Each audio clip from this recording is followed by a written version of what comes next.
Hi, my name is Bill Ferreter, and one of the questions that I get asked a whole lot is how do teams meaningfully collaborate if they don't share a curriculum with one another?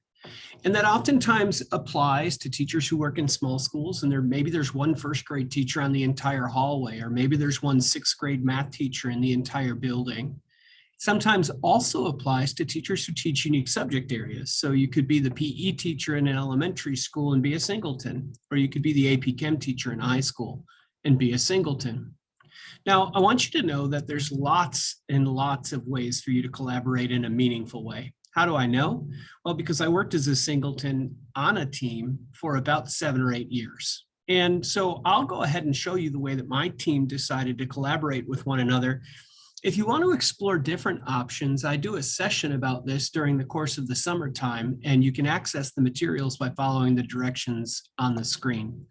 Now, I'm not going to go through the entire presentation with you. I'm only going to go through a few of the resources that directly connect to the work that my team decided to do. So I want to start here. You know, the 4 critical questions of learning in a PLC are: what do we want our students to learn?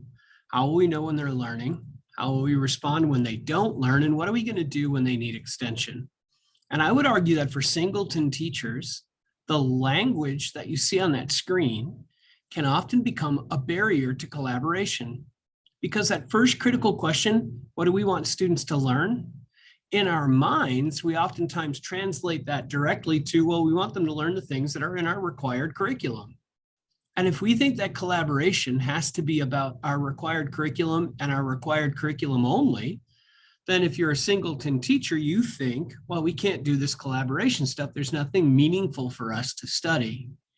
And so what I always encourage people to do is think back to the original language of the 4 critical questions of learning. The very first way that the critical questions of learning were worded was, what do we want our students to know and be able to do? And it's that be able to do part that provides lots of collaborative opportunities for any teacher, regardless of whether anyone on your collaborative team shares the same curriculum as you do. In fact, in the most updated version of the critical questions of learning, we word critical question 1 as, what are the knowledge, skills, and dispositions that students should acquire as a result of this unit of instruction? Now, those skills and dispositions are skills and dispositions that apply across content areas. So they become a nice collaborative opportunity for teachers who don't share a curriculum with one another. Do you see what's going on there? What I'm telling you is that if you have shortened critical question 1 into what is it that we want our students to learn, then inadvertently you may have created a mental structure that prevents Singleton teachers from finding meaningful topics to collaborate around. Instead of thinking about just what do we want students to learn, I want you to start thinking about, well, what are the things that we want students to know and be able to do?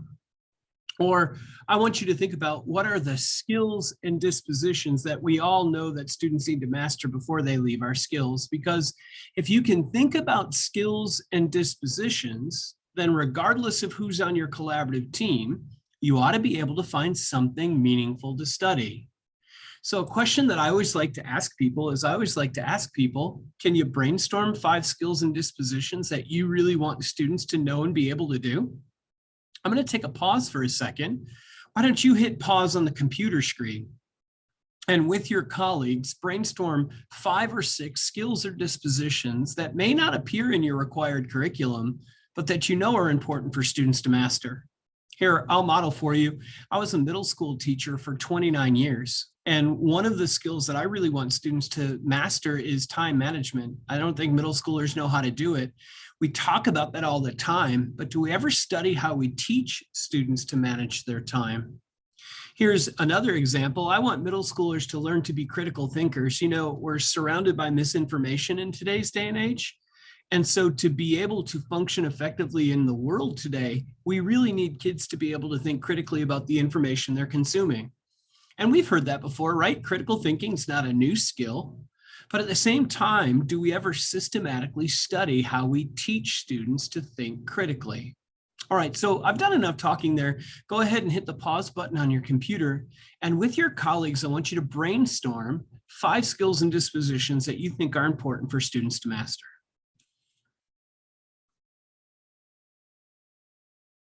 All right, now that you've hit play and resumed our conversation, I wanted to point you to a specific resource that might be worthwhile to you.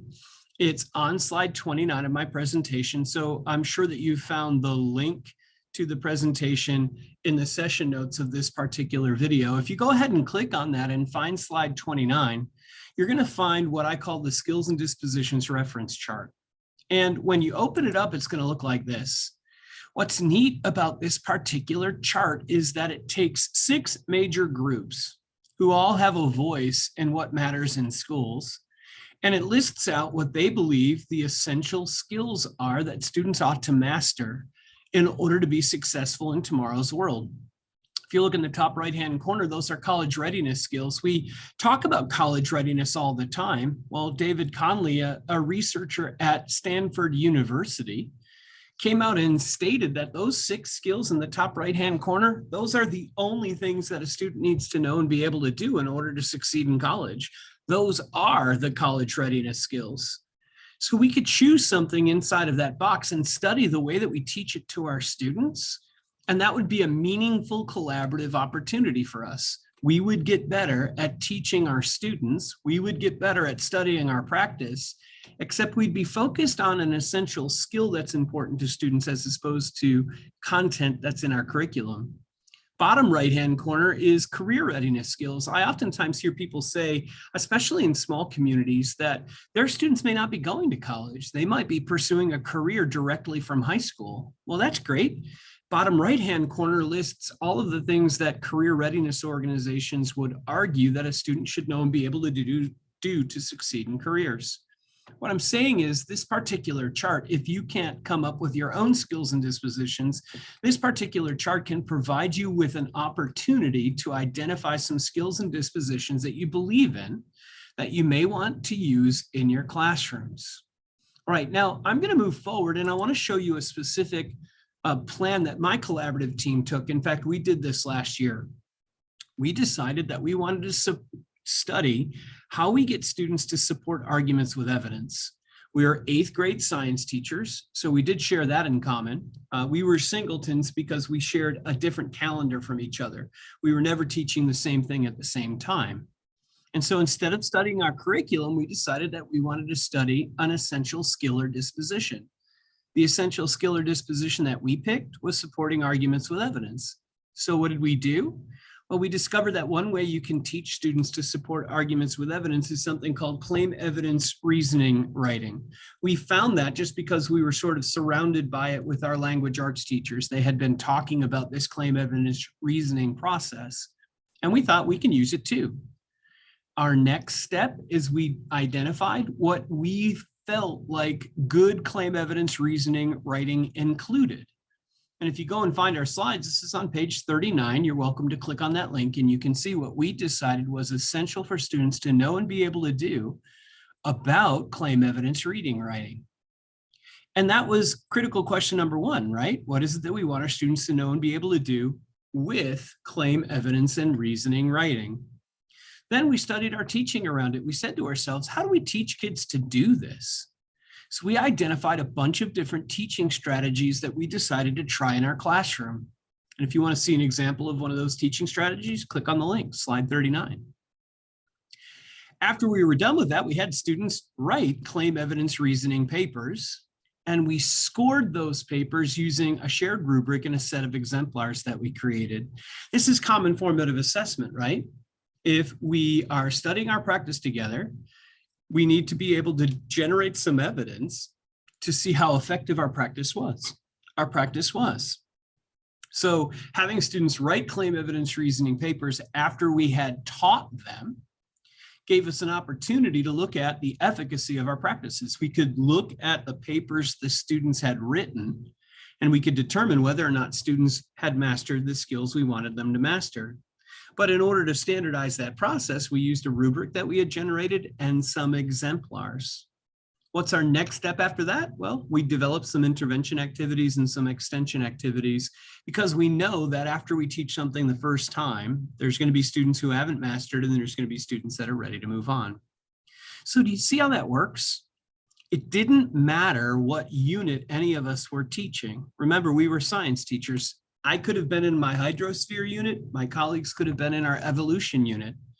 But we could all teach claim, evidence, reasoning, writing in our classroom. So we were studying our practice around a skill as opposed to an isolated piece of content. Why could we not use content? Well, for my team, it was we're never teaching the same content at the same time. For other Singleton teams, it could be that you don't even share a curriculum with one another. But that doesn't matter if you're studying something like how do we teach kids to support arguments with evidence. You can teach students to support arguments with evidence regardless of what you happen to be teaching your students content-wise in your classroom. Now, I need you to recognize one other thing. Whenever I teach people about studying academic skills and dispositions, oftentimes they say, well, how do you assess that, right? Like, what if we wanted to assess perseverance? How do you do that? Or what if we wanted to assess students in their ability to communicate with others? How would you do that? Well, again, go to the slides that I'm sharing on my screen. They're linked in the session description down below. Open up the slides and find slide 41. What you'll find there is what we call a performance tracking template. And I think it's a perfect tool for assessing skills and dispositions. This happened to come from a different unit of study. We were studying in this particular year, we were studying how do we get kids to communicate information that they learn out of a lab. Again, as science teachers, that matters to us. Students need to be able to communicate their findings. But we were in different spots in our curriculum all the time, so we were never delivering the same lab at the same time. So what we decided is there were 4 common mistakes that we saw students make all the time. I'm going to go ahead and make my screen larger right now so that you can kind of see these in action. We decided that there were 4 common mistakes that students made all the time. They're listed there on the left-hand side. When they wrote a hypothesis, they had more than one variable. When they wrote procedures, those procedures couldn't really be followed by other people. Their graphs and tables failed to communicate information effectively, and they would never use data from the lab in their conclusion. So we decided those were the things we were going to try to teach students not to do. So we planned instructional strategies about how to do those things better. And then we kept this paper out on a clipboard in our classroom the entire time that we were teaching labs to our kids. And if we saw students making mistakes, making one of the common mistakes that we saw, we would put their initials inside of these boxes. So that's what you're seeing here, is those are students who we saw evidence of that they were making the mistake that we were hoping they wouldn't make. And this gave us great information, right? Because I can instantly see that the strategy that I used to teach procedures was pretty effective. How do I know that? Well, I have very few initials in those boxes, right? Very few kids made those mistakes in my room. But I can also see that I really struggled to teach students conclusions. Whatever I did in my instruction around conclusions wasn't very effective. I can also see that I wasn't very effective at teaching my period 3 students. That gives me information. I need to figure out what it is about those period 3 students that made it hard for me to teach them well. And I could also see that I did a great job teaching my period 1 kids. Again, more information for me. Why did my lessons work better for my period 1 kids than they did for my period 3 kids? See, and this was our common assessment, because the purpose of a common assessment is to give you 2 bits of information. One, which students got it, which students didn't. And we have that information just by looking at initials inside the boxes. We can provide intervention and extension to the students whose initials we see. But the second purpose of common formative assessment information is to give you information about the efficacy of your instruction. So I know which skills I'm struggling to teach, and I can sit down at the collaborative table with my partners and say, hey, does anybody have a better way to teach conclusions? Because I haven't figured out how to do it yet. Do you get how this tool works? So what you would decide is, first, what are your essentials? And then second, what are the mistakes that kids make with those essentials? So let's say you were trying to teach students about perseverance. What kinds of mistakes do you see students making when it comes to perseverance? Does that mean that they quit as soon as they get an assignment and get stuck on the first problem? Does that mean that they're not engaged in a classroom at any point during the lesson? What do you mean when you say that kids struggle with perseverance? What are the mistakes that they make? You list those out in the first column, and then you use this tool to turn your observations of your students into evidence. See, we make observations of learners all day, every day. If I asked you which of your kids struggle with perseverance, you could certainly tell me. But what we really need to know is, in the long run, how do we intervene for those kids, and where can we spot places where our instruction is working? To do that, we have to take our observations, which can be informal, and formalize them. Call that turning observations into evidence. All right, I've done a bunch of talking there. I want you to brainstorm with the people that are on your collaborative team right now. What do you think of the idea of studying academic skills and dispositions as a collaborative starting point? My argument, as a guy who did it for 7 years, is that it's a great place and a great way for you to focus your work. All of us understand that skills and dispositions, things like critical thinking or communication or collaboration, things like staying organized or being perseverant or assessing yourself, those are all skills that we care deeply about, but we never really study how we teach those skills to our kids. So that can become a really common and logical and motivating starting point for collaboration between people who don't share a curriculum. All right, well, if you have any questions for me, I'll also put my email address in the session notes. So feel free to email me at any point. Be happy to help you. All right, speak to you soon.